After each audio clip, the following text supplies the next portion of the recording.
This is Steffen Schmidt for InsiderIowa.com. We've been watching a real economic crisis unfold in the U.S. As you know, the economy is only slowly recovering, and job recovery, especially job creation, is too slow, too sluggish.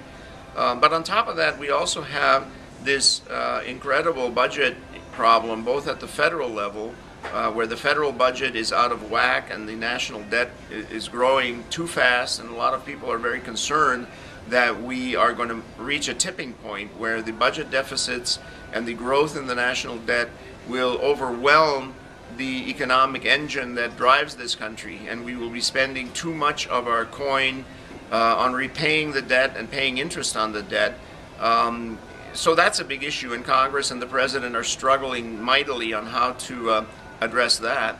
But we also have an enormous budget crisis and an economic crisis at the state level. Almost every state in the country is in very difficult financial order.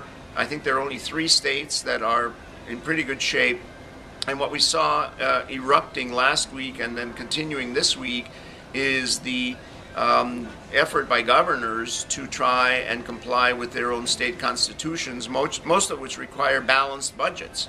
The states haven't had balanced budgets. What they've done is they have done all kinds of magic shenanigans with their budgets and taken things off budget and borrowed against future stuff, and they balance their budgets only in theory and to comply with the law. But in reality, as you know, states like California, for example, and New York and New Jersey are in really serious trouble.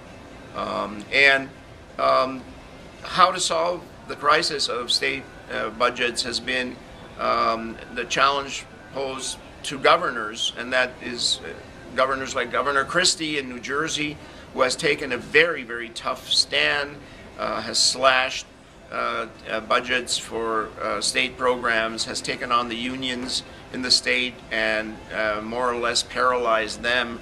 And also the new governor of Wisconsin, who is a Republican, this week presented his plan, and his plan involves reducing or eliminating the collective bargaining rights of labor unions, which, as you know, is the way that labor unions negotiate their basically their pay and their benefits. And there is a debate going on in the United States as to whether public unions have, in fact, through their collective bargaining, been able to get wages as well as benefits that are exceptionally good compared with the private sector. And whether those working compensation conditions ought to be changed, whether the unions should have their collective bargaining power taken away, and these are the public unions, as you probably know, like AFSCME and others. That debate is interesting, because the question is whether the unions are contributing enough to their own pension funds, paying co-payments, or paying part of their health insurance and so on. And I just saw a report which I want to share with you, which did an analysis of public versus private workers and their compensation, their wages, and their benefits. And interestingly enough, the public unions really don't come out that well. Private unions and unions in the private sector actually do somewhat better than public employees in most states in the United States. So the unions are saying, we have worked very hard to serve the public, to negotiate wages and benefits, and in cases like Wisconsin, as you know, unions and their supporters have literally taken over the State House, have laid siege to it, and are protesting and trying to stop the governor and the legislature, which is controlled by Republicans, from implementing their budget cuts and their new policies towards labor unions.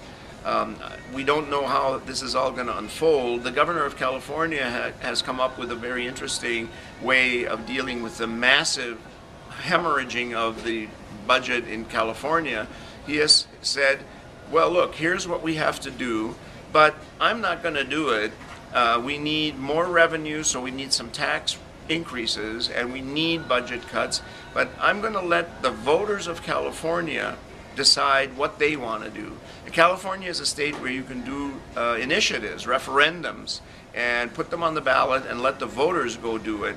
And the governor of California is a very smart guy. Jerry Brown is a Democrat, not a Republican, but even a Democrat realizes in California that the state is drowning, is underwater, frankly, and would go into bankruptcy if that were possible. And so instead of him making the decision, he has said, this is what we need to do to bring this gradually back into balance. But I'm going to let you, the voters, decide how we do this. And I think it's a fascinating way because it essentially lets the voters, sort of make decisions in a direct way, and therefore sends a stronger message to the legislature and to others as to how problems should be solved. But I think it's a tremendous disheartening tragedy that in the richest country in the world, I think the U.S. probably is, with the exception of a few oil-rich principalities around the Persian Gulf, we should be sliding down a hill with the public sector weakened, with budgets in tremendously bad shape, infrastructure crumbling, our educational system weakening, investment in future technologies that will make this country competitive, freezing up, and an effort at the federal government level to slash a lot of programs that are vital for the successful future of the United States. So I'm very concerned about it, and we will of course watch it carefully, and I'll come back to you at a later date and talk about how all this unfolded. Steffen Schmidt for InsiderIowa.com. Thanks.